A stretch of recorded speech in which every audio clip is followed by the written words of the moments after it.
explorers. We are creating the tools to inspire a whole new generation of filmmakers. The first word that comes to mind is dependable. It's capable, agile. Every detail has a purpose. Every ounce saved increases performance and removes barriers. Alt is up and into position 1.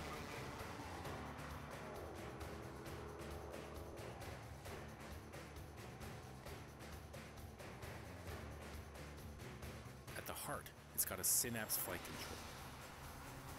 Intelligence with purpose, giving pilots exquisite control.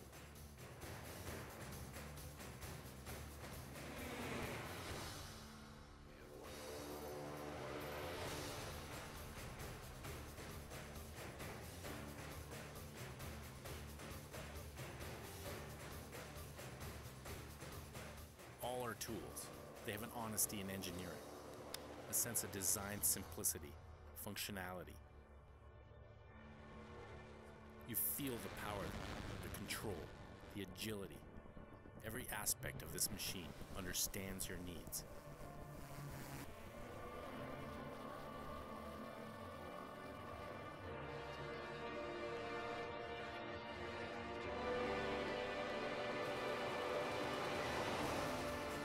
To Freefly, stabilization was the building block for movement.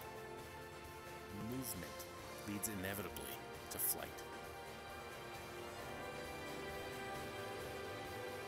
Introducing the Alta 8.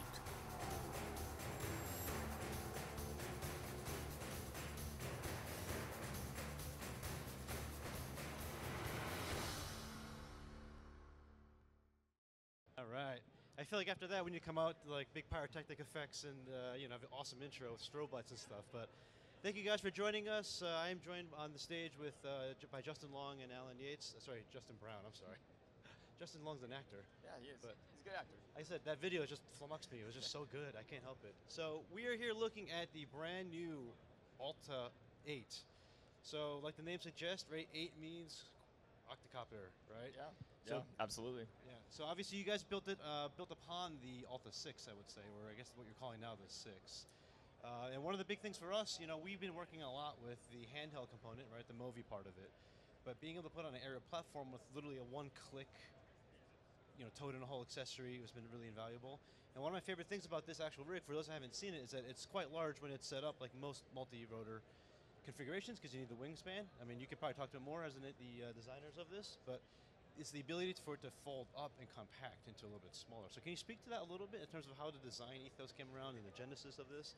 Sure. I mean, you know, a lot of people don't know that Freefly actually started as an aerial production company, Sure. and then in 2011 shifted towards you know, products from services. So the Cinestar was actually the first Freefly product in 2011, and you know, from there, you know, Tab and Hugh and Dave and Megan were searching for better ways to stabilize this footage in the air, and that's when, you know, we came to NAB 2013 with the Movi M10, Movi M5, and basically debuted, you know, kind of the first vertical integration of, you know, stabilization with this aerial platform. So, you know, Movi 2013. A year ago, we debuted the Alta 6 here at you know, NAB, just called Alta at the time. But yeah, so it's kind of like a return to our roots, is what the Alta is, and you know, having the Movi, the flight controller. I mean, having one solution from Freefly has kind of always been the dream for what we do. Yeah, and you guys have done it really well, obviously, with the advent of the Movi controller, the wedge, which controls 3-axis for focus, arrows, and zoom. All sort of built into one very flexible package. So I know we have a couple of pictures. Actually, I think this is you carrying the Alta. That's Justin. You know. Yep. Yeah. You're carrying it through. Where are we going on this? We were walking down towards the river that you saw in the Phantom Miro video that we released recently. Okay. But yeah, I mean, the Alta 8 weighs just 13 pounds for the airframe. It's a very mobile system, and I mean, the workflow is really what we're most proud of. I mean, you know, yes, it's a 20-pound payload, but really the compactability with the flight controller and the fact that, you know, we designed it from the ground up to pair with the Movi. I mean, it's kind of a pilot's dream. I know it's Tab's dream, and it's great to see it realized with just the versatility. Yeah, and you can see here in this picture too, like this thing folds up really nicely into like a small Pelican case. So the idea of ready to fly, this is really true with this, I would say, right? Absolutely, especially when you incorporate things like the wedge. I mean, we have our own 3-axis lens control system that's Right. about this big. I mean, it's really just about building out that whole platform for the pilot to just focus on the shot. I mean, it was one of those things where there's a lot of 3-axis systems out there for focus, for example, and iris and all that, but we had to build one for the sky, and Yeah. yeah. Yeah, it's great. And for those that can't see it, the wedge is actually kind of cleverly hidden in on the top mount of that top bar that you see. So it's plugged in right there. It's all very streamlined and integrated into the system. And best part is, it will talk straight to the Movi controller, which we sort of have off camera over there. But you have focus hours and zoom built into it, as well as the joystick for pan and tilt. Right. So this is actually kind of in a fun, unique situation too. You guys have it in a top-mounted or overslung, I guess we'd call it, configuration. Yeah, we call it Skyview, but Skyview, yeah. So that was something that debuted with the Alta 6 a year ago, and it's just another option. It's another it's another perspective, and yeah, you may not use it 100% of the time or even half, but it gives you that just unique look that you really can't get any other way. Yeah, I mean that's what when we do all these Movi classes, we haven't quite gotten to the point of doing Alta classes yet. The airspace in New York City is a little bit tough where I am, so we try to do what we can. But Yeah. one of the things that we always really dive into when we go into the Movi classes is how powerful the software really can be. Go ahead. So about 2 months ago we released our I would say our biggest firmware update to date. We call it Akira, and it introduced things like time-lapse mode into the Movi, target mode, which allows you to basically just have the Movi automatically track a subject who's basically holding our mimic module, and then also has things like hyperstabilization, which is just a much more refined version of the motors reacting to the Movi software. Right, and there's a bunch of things I think not a lot of folks are always aware of, like things like data logging. You can put a micro SD card in there, so if you're using any sort of visual effects plates or anything, right, the Movi itself will log quite a bit of information. Right. Yeah, I mean, my favorite personally is I film like a lot of the behind the scenes at Freefly, and my favorite feature is a set down sleep. Oh yeah. You can just set the Movi down anywhere, no stand needed, and for documentarians, for BTS guys, it's a dream, and it's one of those things that I was like, oh man, it's you want to just bring it everywhere, but sometimes you're like, I can't carry the stand. We're in the woods. It's yeah. So actually, it's all from necessity. Yeah, and I said that's one of the things that I really love about the way Freefly reacts to input from its shooters and its users is you have folks going out there who are walking around in the woods like you were in that picture. You don't have a C-stand with you. It's impractical. So you guys put in this thing called set down sleep. You put it down after 4 seconds, it just turns itself off into sleep mode. You pick it back up, it wakes right up, it snaps awake. Also, we have a lot of folks talk to us, they're shooting on boats, and the boats rocking back and forth. And motion booting, yeah. Yeah, so initialization was an issue, but you guys heard that, reacted with what you call motion booting, which means now on a boat, it'll initialize as well. Yep. Right, so that's one of the things, again, I just think you guys have done really, really well, is being able to take that user input, and you guys are obviously users too, but that's what helps is like we're our own harshest critics. I mean, even Brent in graphic design, like he's always shooting BTS photos, like Bryce has come on shoots, and Shane, and I mean the engineers are as hands-on as they can be with the shooting, and Dennis, he borrows a movie from stock like every single weekend. He's doing 48-hour film festivals, and so I mean everyone's very hands-on with what we do. Right, that's great. So now obviously with the Alta 8, you're looking at a larger airframe physically, and that was I'm sure part of it was to improve the payload capacity, right? Yeah, Talk to that a little bit. Yeah, primarily. I mean, the Alta 6 will, rock an Alexa Mini, Red Dragon, and the 8 was just kind of a response to the idea that we have things like the wedge. I mean, to have like a cine zoom lens up in the air, it's just adding that flexibility.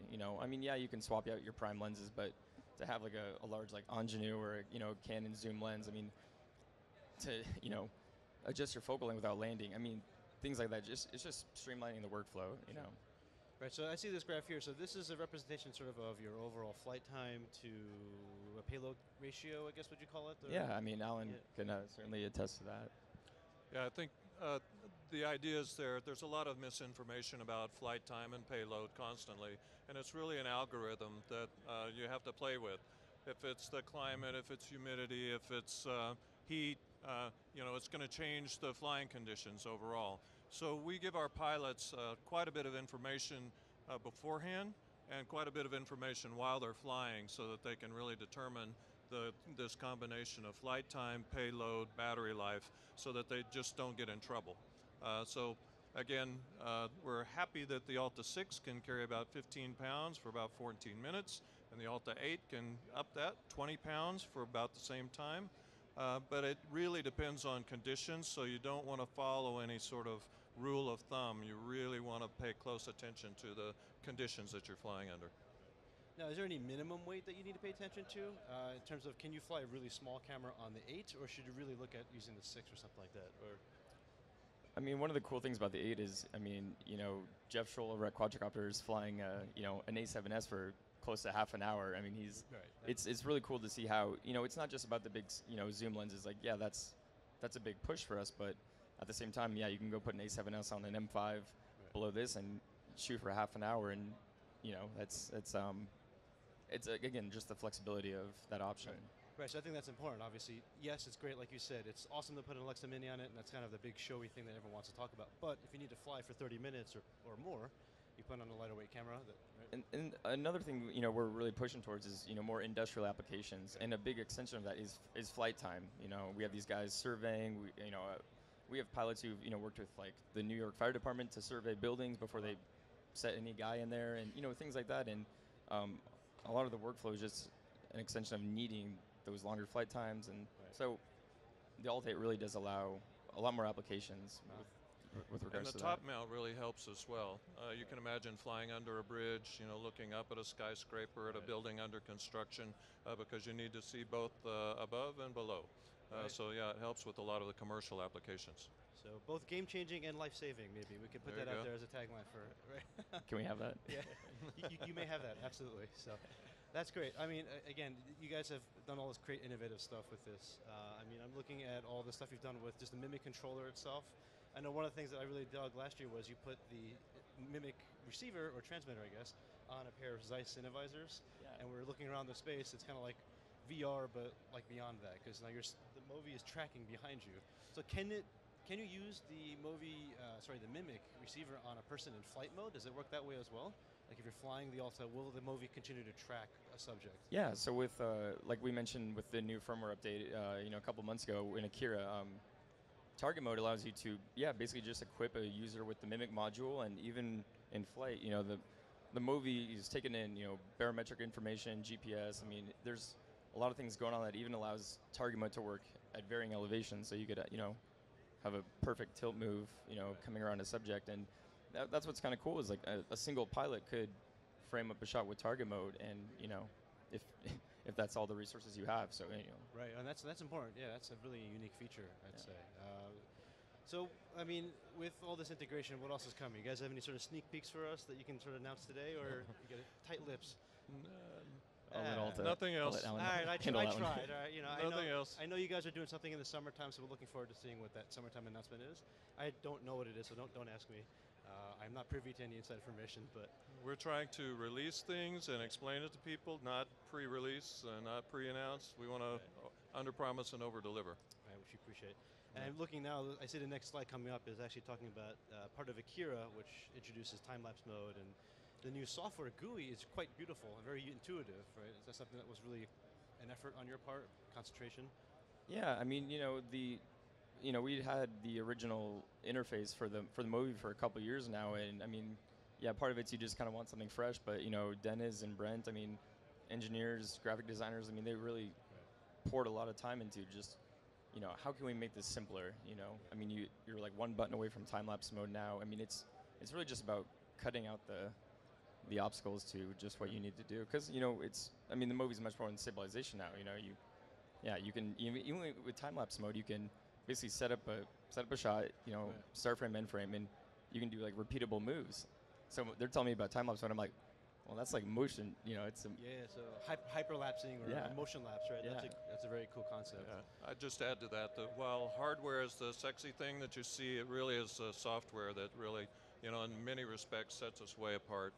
We hear from pilots more than anything that it's how the thing flies, how the flight control system works, that's the sweetest thing about it. And the app is the same way. We get rave reviews about those two things, the flight control software and the configuration software in the apps. That's great. Now, I think I maybe have one more question, which is Akira. Where did that come from? I've been dying to know. So where did that name come Well, from? it's a code word. I Is can tell it? you. We have lots of inside jokes at the office. A lot I can't even talk about. They're all It's just quite a just fun. famous movie. Quite a famous movie, and it starts with A. There you go. So Okay. yeah, that was a favorite animation movie at the office. So we kind of started with that, and Okay. the next software will have something else. Very good. Anything else you guys want to add that we haven't already covered, either about the Alta platform or the handheld platform? Go ahead. One thing we're pretty excited about is we just launched our new blog a couple weeks ago, and Tab already posted a very in-depth story about how we work with like the Phantom Miro to, accommodate that workflow like on the Alta, on the Movi, and I mean it gets into the nitty-gritty, and so we plan on doing a lot more of that. We have one for Red already ready to publish, and working on one for the Mini and FS5, and so we're really pushing that education alongside you guys. So we're pretty excited about that. All right, very good. Well, I really want to thank you guys both for joining us, Alan and Justin both. Thank you guys for tuning in as well. We'll play another clip to sort of close out, I think, for I guess the evening time. I guess it's close to 4 o'clock now. And I want to thank you guys for joining us as well. And again, you guys will be around maybe for a few more questions for anyone in the audience that wants to hang out. Yeah, definitely. That'll be great. Okay, thank you guys so much. All right, that's it for now. Stay tuned for more.